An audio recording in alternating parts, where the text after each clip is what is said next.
up guys, I'm Kane. Welcome back to my channel, and today I'm going to do a bit of a spotlight feature on the Genestealer cults unit you should be using most of your games and just filling out your list with. I'm obviously talking about the Acolyte hybrids. I'm going to go over them in detail and prove why they are the undeniable core to this army. I still see a lot of newbies posting on forums, etc. saying, why should I put them on the list? Why not Brood Brothers? Never do. Or Neophytes.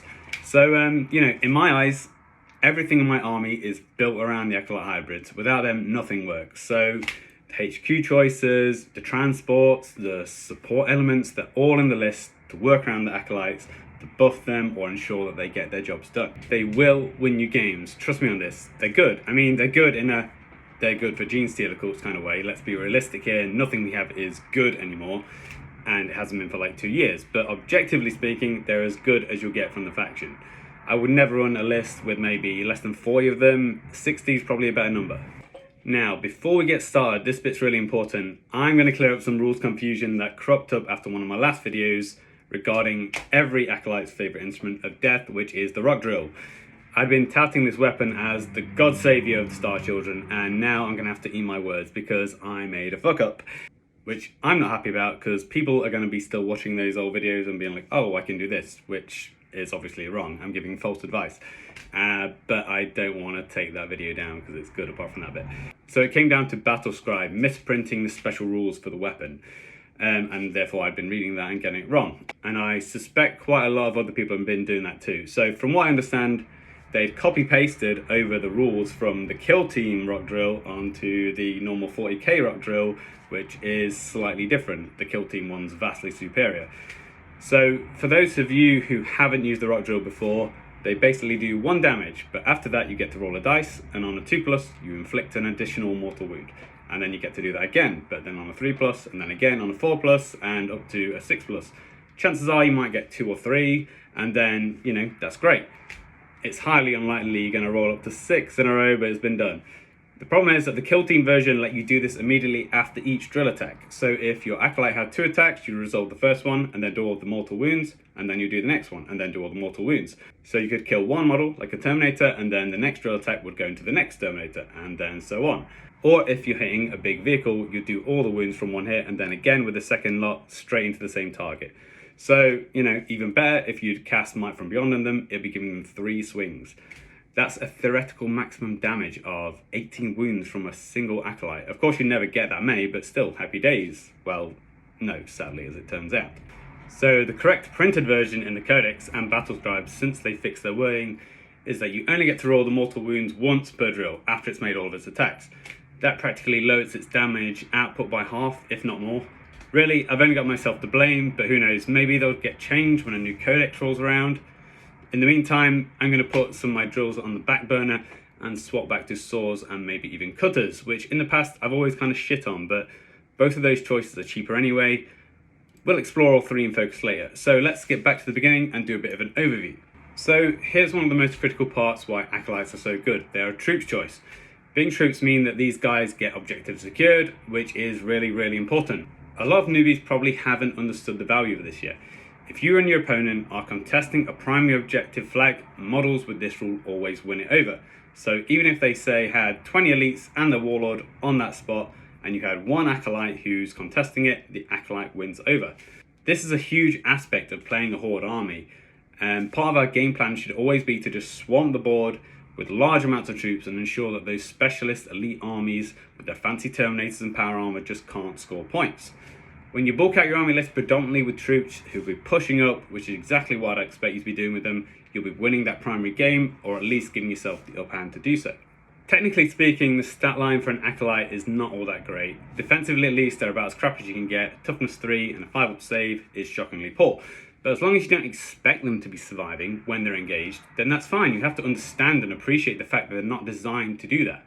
With a ballistic skill of 4+, you can see they're not gunline units either. You can only really give them pistols anyway, so that's regardless. But the Handflames upgrade doesn't need a good ballistic skill to be effective, so it's all good. Regardless, they do have some great stats in other areas. First up, 3+ weapon skill, great for melee. One of the goons in your squad can carry a cult icon for 10 points, which gives you reroll 1s in the fight phase. Absolutely essential, especially if you're bringing mining tools. The baseline strength is 4, which isn't bad, but if you follow my advice and go Twisted Helix, that's going to be strength 5. Great for fighting all kinds of marines, elite infantry, not to mention the new orcs. Remember that if you choose this cool creed, you're also getting the +2 to advance, and that is so good, especially since you'll be wanting to advance and charge using Psychic Stimulus or the stratagem Genetic Lineage, which only works on Acolytes. Makes them fast, and they always surprise enemy players when they start moving up to like 15 inches a turn, plus a charge. You should be starting to formulate this idea. They're not line infantry like your neophytes, they're fucking melee suicide squads, so treat them like that, you know? Each model gets 2 attacks, which isn't exactly spicy these days, but remember that they all got the cultist knife by default, so it's essentially 2 rending claw attacks and an extra knife as a bonus. So there we go. All in all, at the cheapest, they cost 8 points, and for that cost you're getting what I would consider as a pretty decent melee model. It's totally acceptable approach to just keep these guys with their bare bones loadout and just skip on all the upgrades. Don't forget, you can bring them in squads of 5 or up to 20.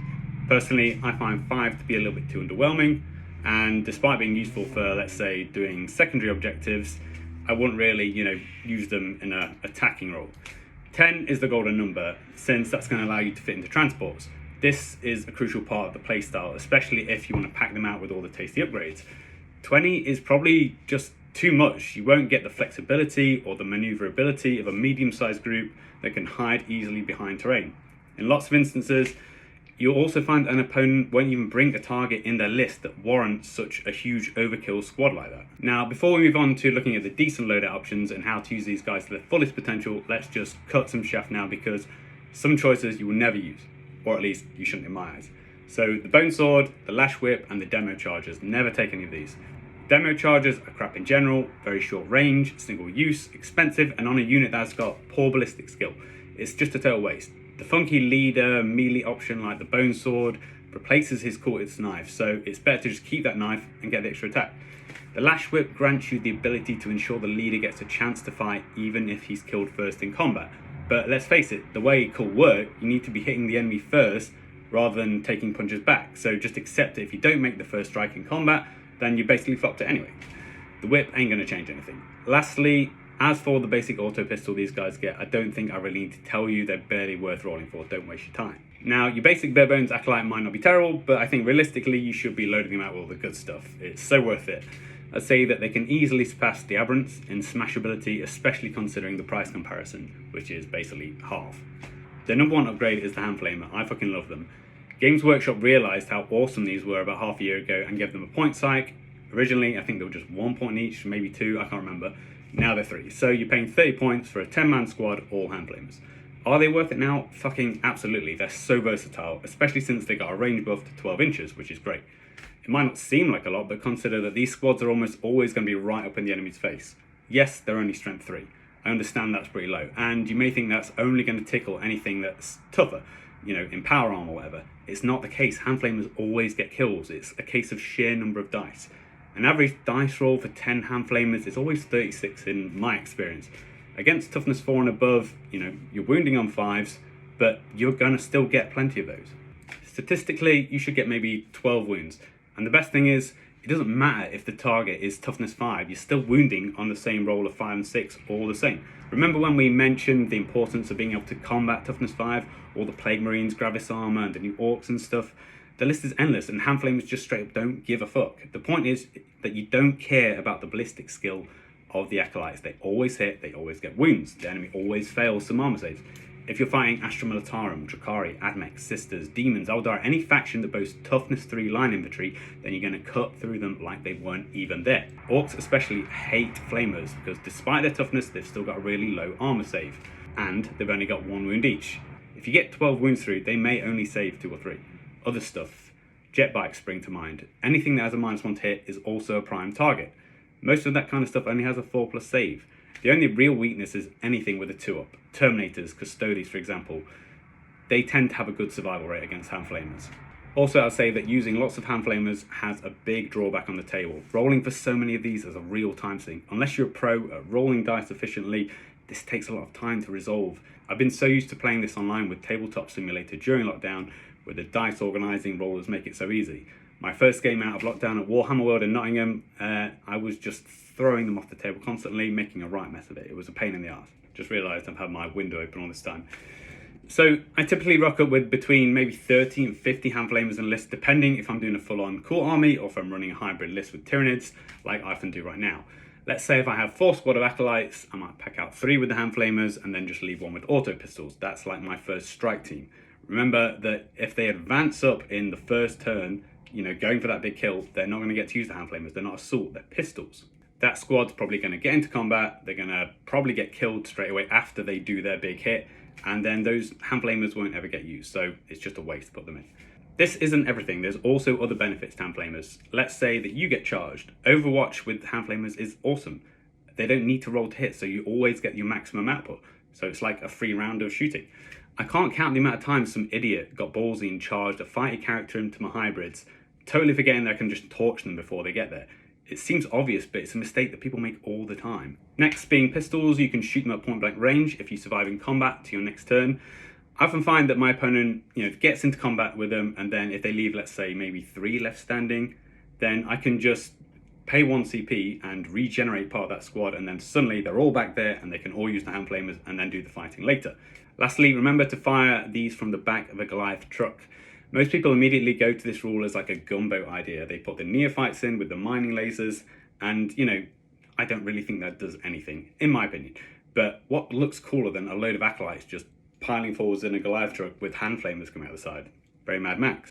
So do I need to argue the case for these anymore? I would say no. So moving on, let's take a look at the real damage dealers. It's what you're all here for. It's the heavy mining tools. So this is where it gets spicy. You've got 3 different options to choose from. And as a newbie, it might seem like a confusing pick, but truth be told, they all fill a niche role. They're all good. So the rock cutter, the rock drill, and the rock saw. I'm going to bring up some stats on the screen to break it down. I've always loved doing a comparison showdown. So let's take the opportunity to do that now. The first thing to note is that all of these weapons are ×2 strength. That means a standard Acolyte will be at strength 8, and Twisted Helix one will be strength 9. I made another mistake in a previous video where I stated that they'll become strength 10, and that was a cock up, my bad. Remember, the way that multipliers and addition work, you do the multiply first and then the addition afterwards. So it's 4 × 2, 8, plus 1 equals 9, not the other way around. So forgive me for jacking off the Twisted Helix again, but realize that this will allow you to win the toughest tanks and monsters in the game on a 3+. That's invaluable for these weapons. You want to be pointing them at the big targets. However, it won't let you win toughness 5 models on a 2+, as I previously claimed, unless you cast Might from Beyond on them for another +1 strength. Let's start with the Rock Saw. This is your take-all-comers, nice and simple, newbie-friendly choice. If you find the other options a bit confusing, just maybe take it, make it easy and take as many Rock Saws as you can. There's nothing wrong with that. They kick ass. -4 AP, flat 2 damage. That's 2 dead Marines, nice and easy there. Minimal effort, and vehicles without an inborn save will be in deep trouble too. Next, the Rock Drill. As I stated at the beginning of this video, sadly, they're just not as good as I used to think they were. The AP is slightly less than the others at -3, and the initial damage of each strike is just 1. Once each individual model has done all its attacks, then you get the chance to roll for the mortal wounds on a dice roll of 2, 3, 4, 5. I've already explained all that shit. So we'll go on to the Rock Cutter. Probably the most specialised of the 3. They're very specifically designed to take out elite infantry, but you can do bikes and stuff like that as well, not vehicles. Again, they're -4 AP, but this time D3 base damage, which is a bit swingy, but if you're hitting the right targets, it's somewhat irrelevant. The special rule applies to everything apart from vehicles, so that spikers, monster swarms, whatever else. After each time you inflict damage, so that is after each individual attack, like the rock drill isn't, then you roll a d6, and if you get a result higher than the remaining wounds on the target, then they are instantly slain. It's not very often in 9th edition you see those words, instantly slain. Let me tell you, that is great. That's a scary phrase for opponents, especially if they have a character around. You could easily chip a wound off, and then you roll high on the special rule, you just instantly kill them. The major downside, sadly, is that these hit at -1. Big problem for me. Without support, that means hitting on 4s, probably just re-rolling 1s with a cool icon. So that's the basic for these. Each of them has drawbacks and advantages. For me, it used to be a straight up, no contest, always take the drill saw deal. But now, I don't think that's the case. For a start, they're 5 points more expensive. Secondly, only -3 AP. That means that anything with a 3+ save still gets the chance to roll against them. Most big targets have inborn saves anyway, so in many ways I won't worry too much about it. But it's kind of sad because these days, -4 AP attacks very rarely get the chance to shine. That's just the way the meta is. Inborns are handed out like candy. If you go to tournaments and stuff like that, it's almost certain that you're going to face off against these hardcore elite infantry squads. They're just so popular right now. We've already suggested some, but to refresh your memory, we're talking 3 wound stuff like Terminators, Death Shroud, Custodes, Gravis Marines. You get the idea. But it's not just the fact that they have 3 wounds, it's all the other stuff, layered on top, like the Feel No Pains, the damage reduction, the Inborns, the Transhuman Physiology, Storm Shields, -1 to hit. There's just lists out there which probably stack all of these things, and it's just fucking silly, to be honest.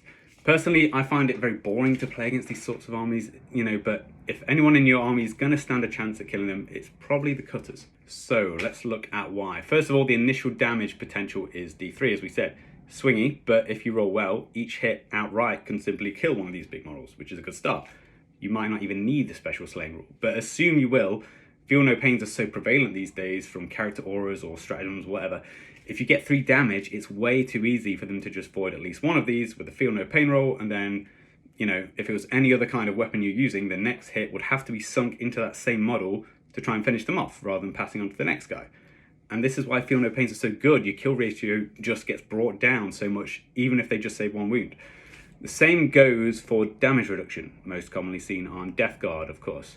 Disgustingly resilient, but we get it on our aberrants too. If you get 3 damage, they just instantly lower it by 1, and then you're onto 2, and then it just all goes bad from there. Now this is where the cutters come in. Assuming you get your hits and you get your wounds and they fail some saves, even with all those potential defensive buffs, the cutters can still slay models outright. Here's an example. Let's say a 3 wound Terminator with a Feel No Pain. Even if you only get 1 damage, and let's say they also void that with a successful Feel No Pain, you still get to roll the d6. And if you get higher than a 3, nothing can save them, they're fucked. Here's the important thing about Feel No Pains, and I'm 99% sure on this part. They do not stop you from rolling these kind of rules for the cutter or the drills, which trigger after you cause damage. A Feel No Pain does not mean that no damage was caused. Damage is caused when a model fails a saving throw. Feel No Pains, or whatever the unit's version is individually called, just give the ability to then ignore that damage for the purpose of losing wounds. I've done a lot of reading up online for answers to this conundrum, and it seems universally agreed that this is how the cookie crumbles. So I'd say with the cutters in specific, you absolutely must have the Primus nearby. That will get them back up to a 3+ hit ratio. There is one other option which I'm going to suggest, however, which I probably wouldn't usually. The Pauper Princess Corkery does allow models to reroll all failed hits when they charge, so with cutters especially, this is pretty tasty. Personally, I'd rather just stick with Twisted Helix for all my usual reasons, but it's an option to mull over. So yeah, to summarise with the cutters, I'd say they are specialists, but it's just so common to come up against the sort of targets that they're designed to engage that I think it's a fair gamble to bring at least 1 squad. Granted, against 1 wound horde infantry, they're totally overkill, but to be fair, most of the mining tools are anyway, which brings us back full circle to the Rock Sword, the most commonly used of the 3. I'm going to outline a critical flaw with these. Before I mentioned damage reduction rules like Death Guard and they're disgustingly resilient. This kind of thing used to be pretty rare, but nowadays I'm seeing it copy-pasted onto so many things. Space Marine Dreadnoughts get it in the form of Duty Eternal, the new Sisters Paragon Warsuits get it, Aberrants get it, the new Orc Boss and a big squig gets it, alongside their Ramshackle thing, which applies to all their vehicles, I think.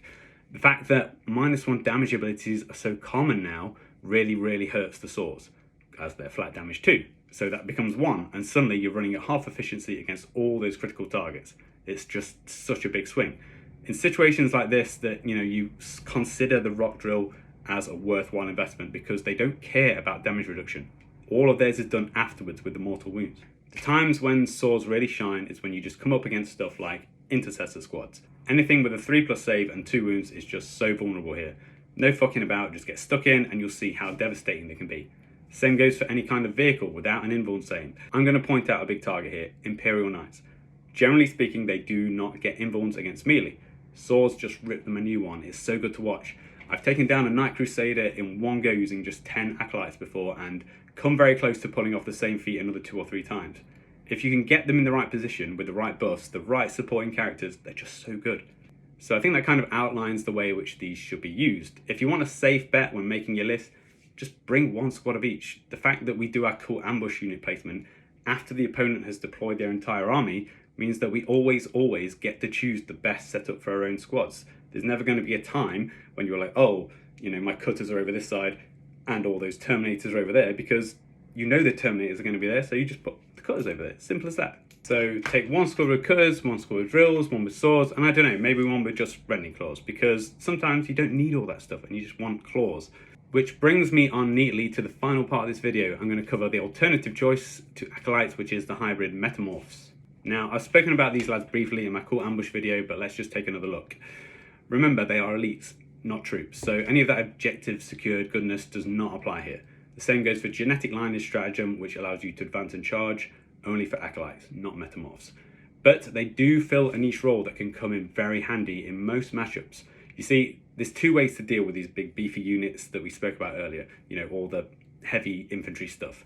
You can either go down the hit them with the big stuff route, or the mining tools, or you can go down path B, which is just to throw so many dice at them that they will not be able to statistically make enough saves, and that's where the Metamorphs come in.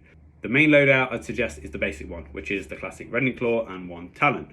All the Talon does is give them another additional hit, exactly like a Cultist Knife. No AP, but it does have an inbuilt +1 to hit, so you'll be hitting on 2s with that. You can give them 2 Talons, but it's more expensive, and I don't really think it's worth it, to be honest. You need that AP on the Rending Claw. Instead of Genetic Lineage, the Metamorphs get access to their own stratagem called Violence Unleashed, and all it does is simply grant them an additional attack each, so that's base 3, +1 becomes 4, and then the Talon is the extra one after that. So if we stack Might from Beyond on it, that becomes 5 base attacks, which is really good. A 10-man squad with 51 Rending Claw attacks and a further 10 Talons is very tasty. That's what Genestealers classically were being used for, but the sad fact is they're only strength 4, which is just not enough.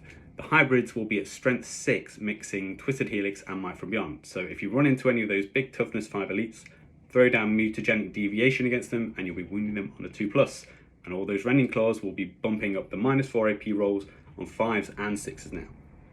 It's kind of like death by 1,000 small cuts, or whatever the saying is. Instead of one big smash, when you're fighting enemies that have got -1 damage and all that kind of shit, the Metamorphs just come in and go, I literally do not care about all that bollocks. Here, roll 60 saves, maybe, you know, with a third of them at -4 AP. One word of warning, the effectiveness of Metamorphs does go down pretty rapidly if you start losing a few in a squad. With the Acolytes, the toting mining weapons, you can happily just take some casualties and pawn them off to the guys in the squad who are just the Rending Claw bitches. Saving the mining tools till last, you know. In a squad of Metamorphs, they're all essential, so every little counts. So I think that pretty much wraps it up. I think I'm going to do an Aberrants video next because everyone loves the Aberrants, but no one plays them anymore because they're just a bit overcosted and all that shit. I've also got some video coming up about defensive stratagems that your opponents have. So all of the -1 damage and everything, it's about how to deal with that with the cult army that you've got at your disposal. Obviously, we've gone over a lot of that today, but there's other stuff in the army, not just Acolytes, obviously. And last of all, I'm going to do some different videos soon. I think maybe some airsofting stuff. Let's go over some guns and cool shit. Anyway, thanks for watching, and I'll see you soon.